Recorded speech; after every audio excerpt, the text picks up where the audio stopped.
Welcome back to the deep dive. And I think we need to give a bit of a warning for this one. Oh, a definite warning.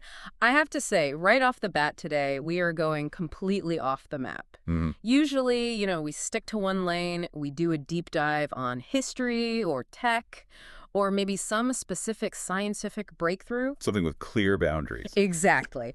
Today, we are driving straight into an intersection that, well, honestly, it feels like it shouldn't even A exist. bit of a collision course, isn't it? It is. We are standing at a crossroads where ancient philosophy, and I'm talking thousands of years old, Veda, Upanishads, The really old stuff. the really, really old stuff, and it's meeting the absolute cutting edge of modern physics. Right. And I know what you're thinking. Every time someone says quantum physics and spirituality in the same sentence, a little alarm bell goes off. It does, for me too. Yeah. It usually sounds like someone is about to try and sell you some magic crystals. Exactly. Or, quantum healing water or something. That is a very, very fair skepticism. Yeah. There is so much quantum woo out there where people just slap the word quantum on something to mean magic. Right. But that is absolutely not what we are doing today. No. And that's why I'm so excited about this stack of notes we have in front of us. Sure. We are looking at the source material. It's titled The Joy of Spirituality in the Wave of Quantum. A very poetic title. It is, but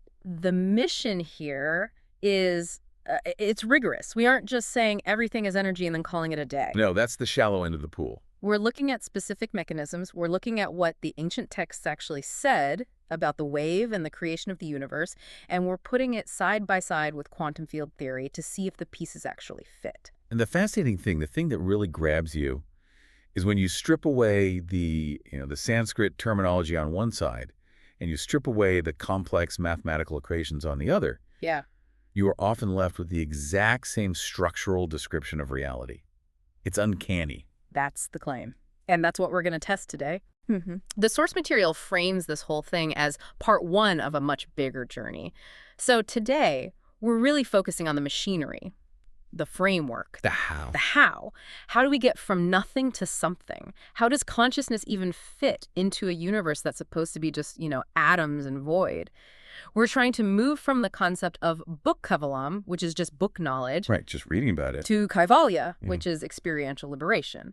But, and this is the fun part, we are taking the scenic route through the Large Hadron Collider to get there. I love that image. Yeah. And really, we are tackling the one question that has kept physicists up at night for a century.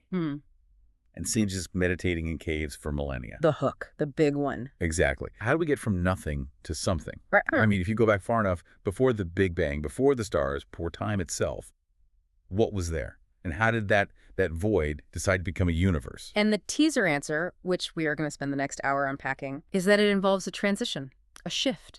A fundamental shift. We are going from static potential, what you could call frozen energy, to dynamic energy. And what's just wild is that both the ancient sages and the people in lab coats at CERN seem to agree on exactly how that switch gets flipped. It all comes down to a vibration. A vibration. Okay, let's unpack this. I want to start right at the beginning, the absolute beginning. The source material calls this first section the first vibration. Right. But before we can get to the vibration, we have to talk about what's being vibrated. What is the blank canvas here? That's the perfect place to start. If we look at the Vedic perspective first, the ancient texts say that in the beginning, there was only Brahman, or Shunya. Shunya. Now that means zero, right? It translates to zero, or void. But here's where we have to be incredibly careful with our words, because language can trip us up. How so? When we say zero or void in English, our minds immediately go to blank. We think of emptiness, absence. In an empty room, you take everything out and you have a vacuum, nothing. Exactly. But Shunya isn't an empty zero. It's what you might call a pregnant zero. A pregnant zero. I like that. What does that mean? It means it's a zero that is absolutely full of potential, but nothing is happening yet. It's the silence before the orchestra starts playing. Okay. The potential for all the music is there, the musicians are there, the instruments, the sheet music, the air in the room, but there is no sound yet. That state of pure, unmanifested potential, that is Shunya. Okay, so it's the pause. The deep breath before the plunge. Precisely. And the catalyst, the thing that kicked off all of creation, was the first vibration, The first ripple in the pond. the first ripple. The texts call this spandan. It's Oh. also referred to as nad, or most famously the cosmic sound Om. The spandan is the disturbance that broke the stillness. So you have absolute stillness, a vibration happens, and boom, the universe begins. That's the Vedic model. Okay. Now, this is where I need you to put your physics hat on, because Huh? surely modern science doesn't talk about a cosmic ohm. How does physics explain the state before the universe began? Well, this is where it gets really, really trippy. And the parallels are just, they're stunning. Modern physics, specifically quantum field theory, has a concept that maps onto this almost perfectly. What's it called? It's called the quantum vacuum. Okay, hold on. We need to stop right there and really get our heads around this, because you used the word vacuum. I did. When I think of a vacuum, I think of outer space. You know, empty, cold, nothingness. Or I think of my Dyson sucking up dust bunnies. But you're telling me this quantum vacuum isn't empty. Forget the Dyson. And actually, you have to forget the idea of empty space entirely. Mm. This is one of the hardest things for our brains to grasp in modern physics because it just goes against all our common sense. Try me. Okay. Imagine you have a box, Yeah. a heavy sealed steel box, and you have a super powerful pump that can take everything out of it. Okay, I'm with you. I pump out all the air. Keep going. You pump out every single atom. You block out all the light so there are no photons. You shield it from all radiation. You cool it down to absolute zero so there's no heat, no thermal energy at all. Okay, so it's as empty and as still as it's possible to be. Right. Ideally, you'd say there is literally nothing inside that box. Correct. It's a true void, a true zero. That's what I would say, yes. But quantum field theory says, no, that box is actually seething with activity. Wrong. It is bubbling. Bubbling with what? I took everything out. It's bubbling with virtual particles. Virtual particles. Now that sounds like magic. It sounds like it, but it's a core principle. It's energy that is constantly, ceaselessly popping into existence and then annihilating itself and popping back out faster than we can even measure it. Whoa. The field of fluctuation. It's like, imagine a perfectly still ocean surface. From a distance, from an airplane, it looks like a flat, perfect mirror. Zero activity. Okay. But if you could zoom in with an impossible microscope right down to the molecular level, you'd see the water molecules are jittering like crazy. They're never truly still. So the nothing is actually something that is just perfectly balanced out. Bang on. It's a pregnant zero. The positive and negative fluctuations cancel each other out, so the net energy looks like zero. But the potential is immense. And this is where the source material draws the direct line to the Vedas. It's a one-to-one mapping. The quantum vacuum is shunya. It isn't blank. It's the silence that holds every possible song that could ever be sung. It's just waiting for a beat to drop. And that beat, that is the fluctuation you were talking about. That's the fluctuation. The source material synthesizes it beautifully. What the Vedas calls spandan, this primordial vibration, physics calls a vibration of the field or a quantum fluctuation. The core concept is identical. It's identical. Matter, the stuff we can touch and see, you, me, this table is born only when that static potential becomes a dynamic wave. So if it stays still, it's nothing. If it waves, it becomes something. Precisely. Stability is the potential. Vibration is the reality. And it's really important to grasp that the Jad Purush mentioned in the text, that represents the static potential. It's the unmanifest. It's the sleeping giant. The sleeping giant, exactly. The energy is there, but it's asleep. The wave is the alarm clock that wakes it up. That is a seriously heavy concept to start with. But it leads us perfectly into our second segment, which is all about this transition. From static to manifest. Right. Because it's one thing to say it vibrates, but the big question is, why does it vibrate? What pushes that first domino? This is where we have to bring consciousness into the conversation. And this is where the debate usually gets really heated. Yeah, this is where a lot of physicists get uncomfortable. Right, because physics traditionally tries to keep consciousness out of the equation. They want a purely objective reality that just runs on its own, whether we're here to see it or not. They used to. They really did. But quantum mechanics 100 years ago made that a very, very difficult position to hold. How so? Well, the source material references Sankhya philosophy to set the stage for this. In Sankhya, reality is seen as dual. It's made of two distinct fundamental things, Purusha and Prakriti. Okay, break those down for us. Treat them like, I don't know, characters in a story. Okay, good analogy. Purusha is pure consciousness. Think of Purusha as the ultimate witness. It is static. It is the non-doer. The observer. The ultimate observer. It doesn't have hands or feet. Right. Doesn't move or act. It just is. Yeah. It is the eye that sees. Okay, so Purusha is just watching. What is Prakriti? Prakriti is the dancer. It is Okay. active. It is nature, matter, energy, chaos, form. It's everything that changes, everything that moves, everything that becomes. So Purusha is the audience and Prakriti is the show. Yes. But here is the catch, and this is the crucial part. The show doesn't start until the audience looks at it. Ah, that's the link. Prakriti needs Purusha's attention to begin the dance. That's the link. Now let's bring in Vedanta's wave theory, which uses that ocean analogy we talked about. Imagine the Nirgun Brahman, the formless, attributeless absolute, as that perfectly calm ocean. No waves, flat like glass, infinite. Okay, I'm picturing it. A boundless ocean, completely still and silent. Then Ikshana arises. Ikshana, what's that? Ikshana is a Sanskrit word that's really hard to translate with one word. Yeah. It means will, or the glance, or the thought to be. It's the first intention, The first idea. the first idea. And that idea, that Ikshana is like a single ripple in that calm ocean. This ripple is the first wave. Mm-hmm. And because of this one ripple, the formless, the Nirgun, takes on Sagun. Okay. It takes on shape and attributes. It becomes knowable. So the thought is the wave. The intention to see creates something to be seen. The thought is the wave. And this is where the quantum parallel gets really fun and, frankly, a little spooky. We have to talk about the double slit experiment. Okay, the famous double slit. I remember this from high school physics, but I have a feeling I never totally got it. Can you walk us through it again? It's the experiment that basically broke reality.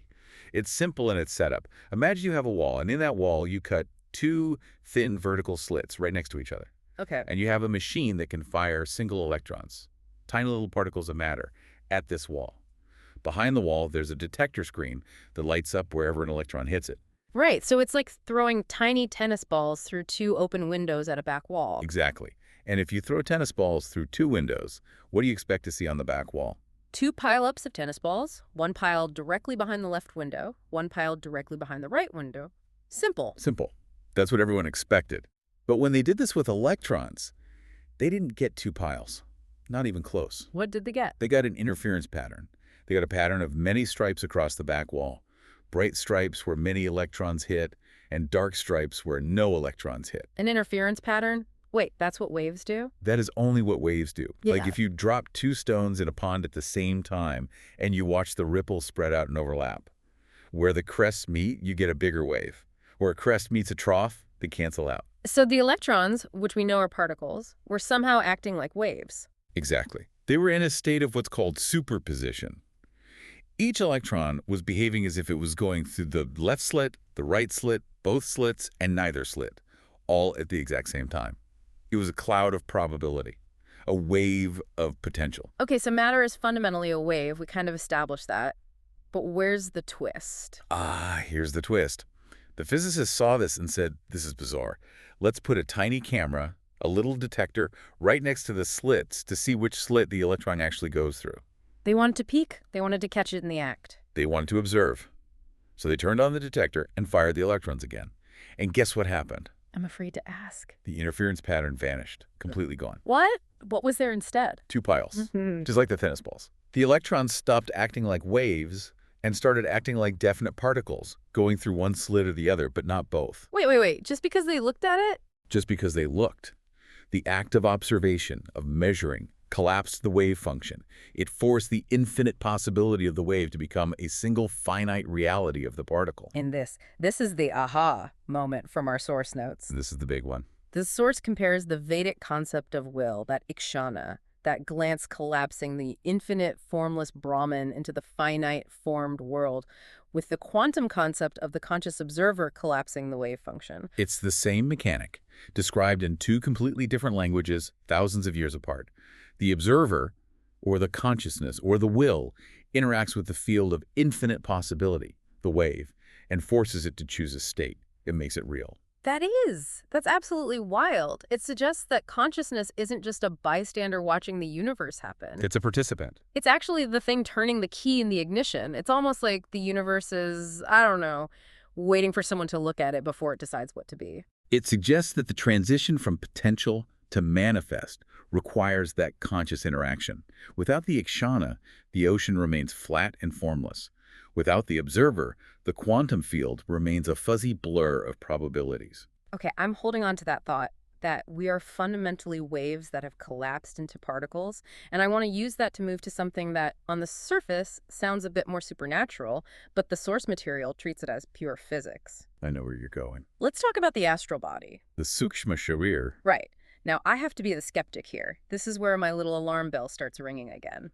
Usually when we hear about astral bodies or astral projection, we think of ghosts or near-death experiences or, people in movies floating around their bedrooms while they sleep. It feels very woo-woo, as you say. It does. It feels like we're leaving science behind. But the expert analysis here redefines it completely through the lens of physics. It does. It makes a very bold and very simple claim. It posits that the astral body is simply consciousness in a wave state, rather than a particle state. Okay, unpack that. My physical body, this thing sitting in this chair, is me as a particle. My astral body is me as a wave. Correct.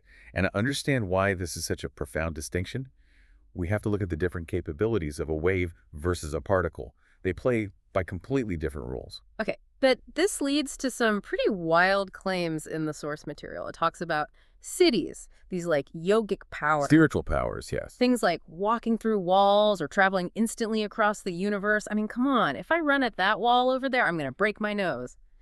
Basic physics says two solid objects cannot occupy the same space at the same time. And please, for our listeners, do not try running at a wall at home. You are absolutely right. If you are a particle, Right. if you are a solid object made of dense, collapsed atoms, the electromagnetic forces in the atoms of your face will repel the electromagnetic forces in the atoms of the wall and smack.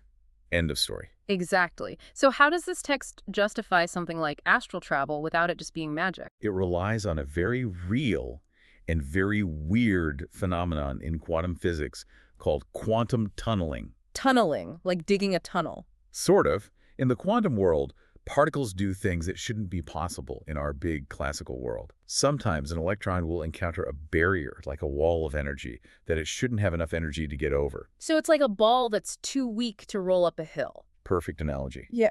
According to classical physics, that ball should just roll back down every single time.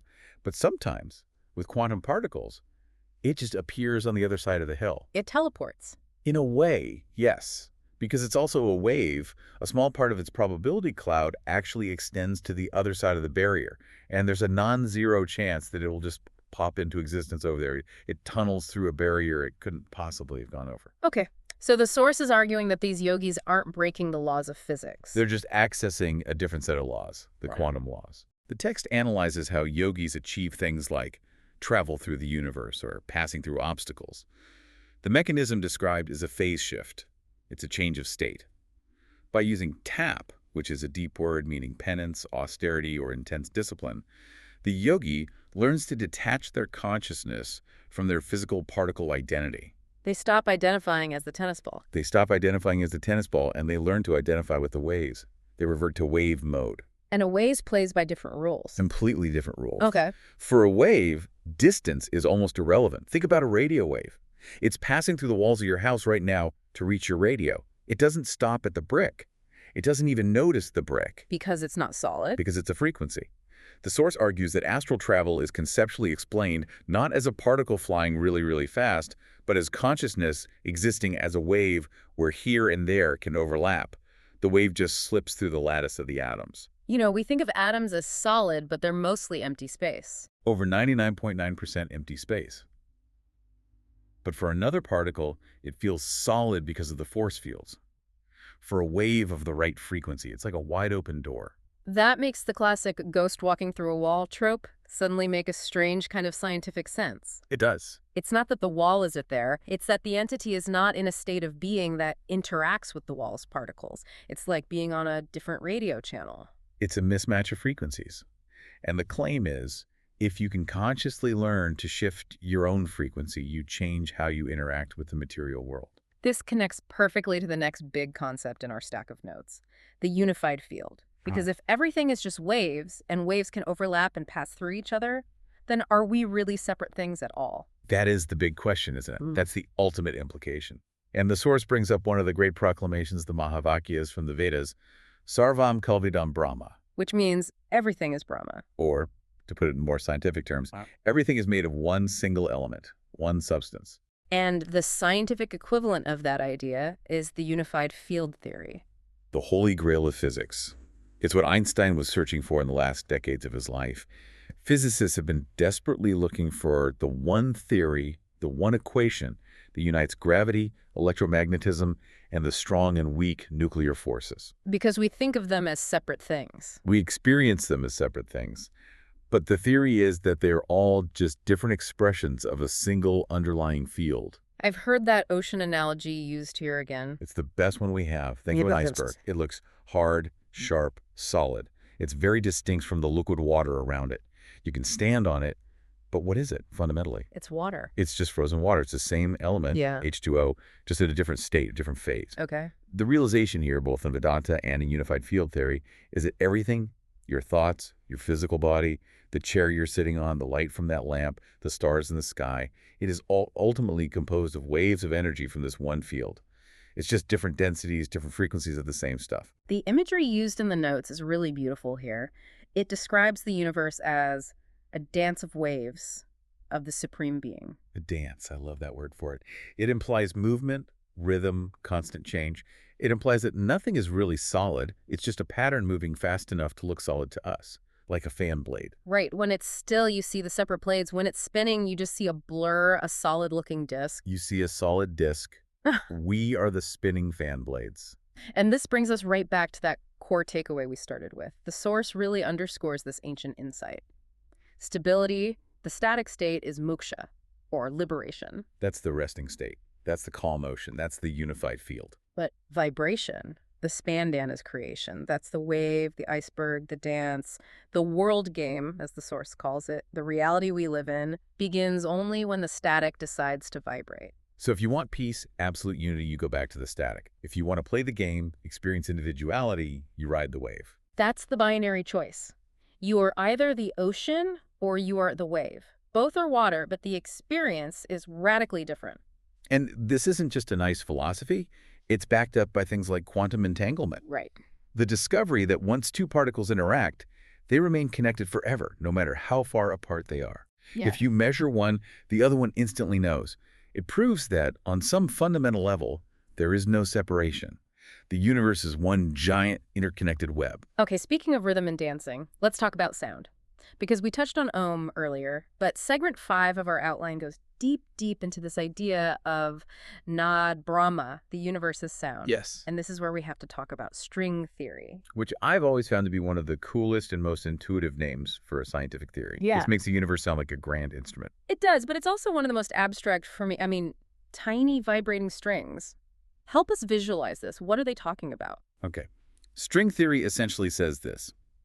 If you could zoom in deep enough, past the cells in your body, past the molecules, past the atoms, zoom into the center of an atom, into the nucleus, you find protons and neutrons. Okay. Zoom into those. You find even smaller particles called quarks. Okay, I'm with you so far. We are deep in the subatomic world. Now, what are quarks made of? The standard model of physics basically stops there. It says they are fundamental point particles. But string theory says, if you could zoom in even further, you don't find a hard little ball of matter. You find something else. And that's the string. You find a tiny vibrating loop of energy, a string. So it's like a tiny cosmic violin string just floating in the void? The musical analogy is perfect here, and it's the one that all string theorists use. Think of a guitar string.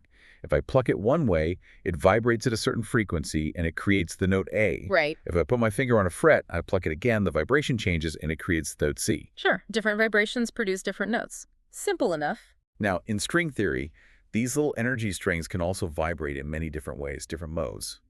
And here's the beautiful part. If a string vibrates in one specific way, we perceive it as an electron. Whoa. If it vibrates in a different way, we perceive it as a photon, a particle of light. If it vibrates in a third way, it's a quark. Hang on. So an electron isn't a thing in itself. It's a specific hum of the universe, a specific note. Exactly. It is a standing wave. It is a musical note in the symphony of reality. All of matter, all of the forces, everything we see is literally music.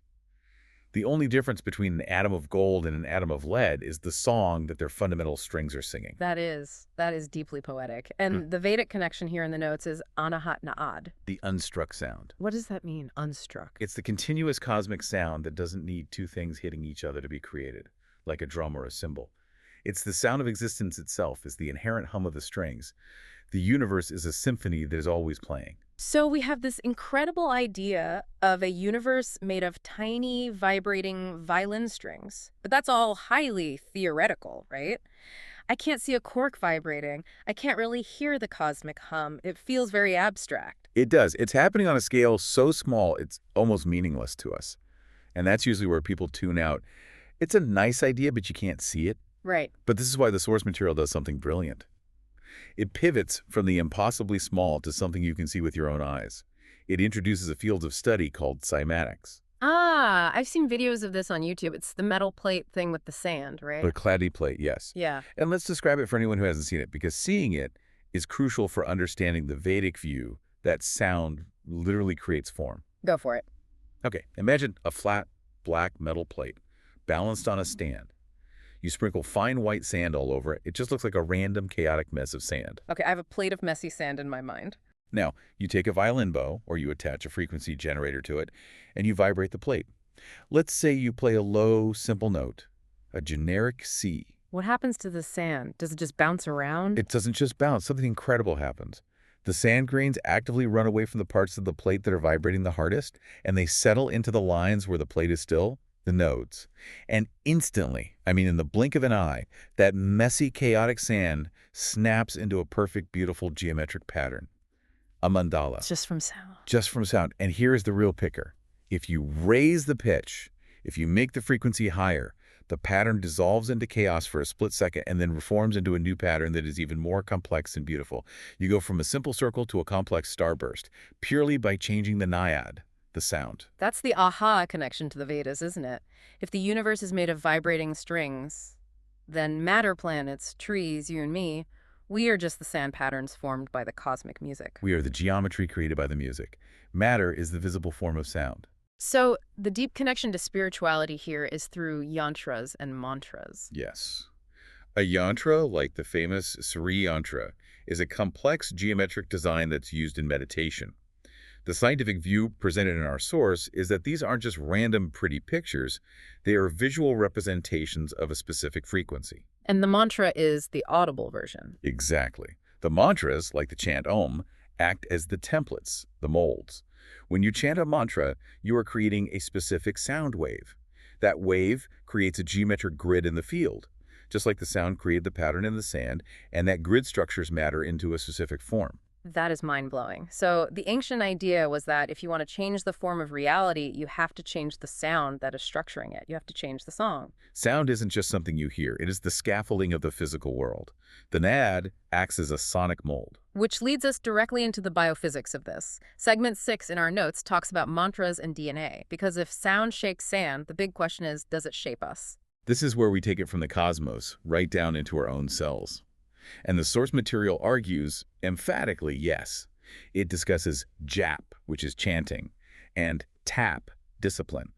Not as religious rituals, but as scientific processes involving the principle of resonance. Resonance. That's when two things vibrate at the same frequency, right? The classic example is the opera singer hitting a high note and shattering a wine glass. Exactly. That's the destructive power of resonance. The singer finds the natural inherent frequency of the glass, sings that note very loudly, and the energy transfers so efficiently that the glass vibrates itself apart. But resonance can also be constructive. It can be. Think of two tuning forks.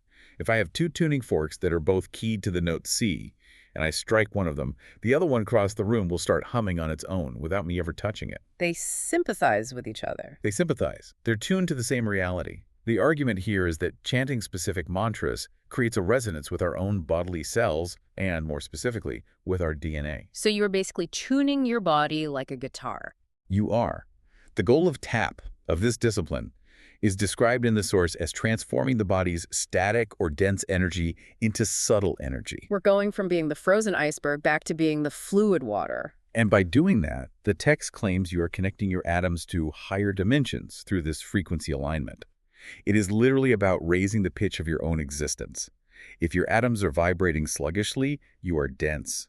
You are a heavy particle. If you can get them to vibrate at a higher, more coherent frequency, you become subtle. You become more like the wave. I really love this idea of transforming energy. It makes spiritual practice sound less like prayer and more like internal alchemy. It is alchemy. It's changing the quality of the matter that makes you up by changing the vibration that sustains it. And this isn't pure speculation. We know that DNA emits photons. They're called biophotons. We know that cells communicate via subtle electric signals. It's not a huge leap to suggest that external coherent sound frequencies could influence those internal signals. This is the entire basis of modern sound therapy. And the Vedas were essentially an early, very advanced manual for the sonic engineering of the human body.